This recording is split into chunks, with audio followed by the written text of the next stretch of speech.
Everyone knows it. The QWERTY keyboard was deliberately designed to slow you down. The letters were scrambled, the story goes, so typists couldn't go too fast and jam the machine. It's on every fun facts list and gets repeated by tech CEOs to this day. There's just one problem: it's wrong. Rewind to the 1860s in Milwaukee. A newspaper editor named Christopher Latham Sholes is tinkering with one of the first practical typewriters.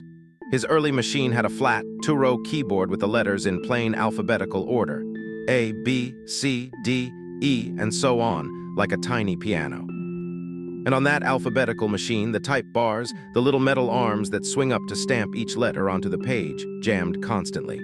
Hit two neighboring keys in quick succession and their bars would collide and clash in the basket. The machine choked. Sholes needed a fix. Here is where the legend takes over. The story goes that Sholes rearranged the letters to make typing as awkward as humanly possible, so people would type slower and the bars would stop clashing. Deliberate sabotage of your speed.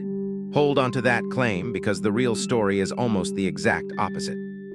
What Sholes actually did was study which letter pairs appear together most often in English, combinations like th, he, and and move the type bars for those pairs far apart inside the machine so they would not swing into each other. The goal was never slow fingers, it was unjammed bars. And there is a second author of the layout that almost nobody mentions: the telegraph. Sholes sold his early machines to telegraph operators transcribing Morse code at high speed. Researchers found the keys were arranged to suit those operators, clustering letters the way someone decoding Morse needed them. QWERTY was built for speed, just not the speed you think. In 1873, Sholes sold his design to the Remington Arms Company, which mass-produced it as the Remington No. 1. Typing schools standardized on that layout, millions of fingers learned it, and every new typist after them learned QWERTY too, simply because that is what the machines and the teachers already used. That is the real reason QWERTY won, not because it is good, but because it got there first and locked everyone in.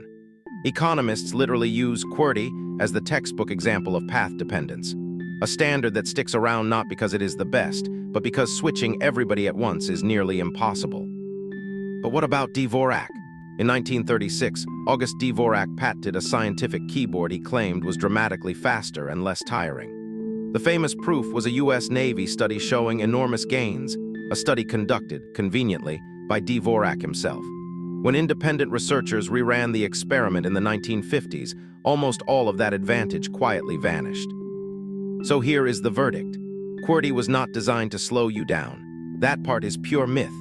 It was designed to stop the type bars from jamming and to serve Morse telegraph operators, and then it was frozen in place by a Remington contract and 100 years of muscle memory.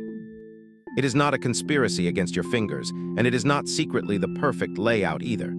It is a 150-year-old compromise for a machine that no longer exists, and the modern alternatives are, at best, a rounding error faster. The keyboard under your hands is a working fossil. The myth survives because "they slowed you down on purpose" is a far better story than mechanical jams plus market lock-in. But now you know the truth. This has been 300-second technology, where we take the myth apart and show you the machine underneath.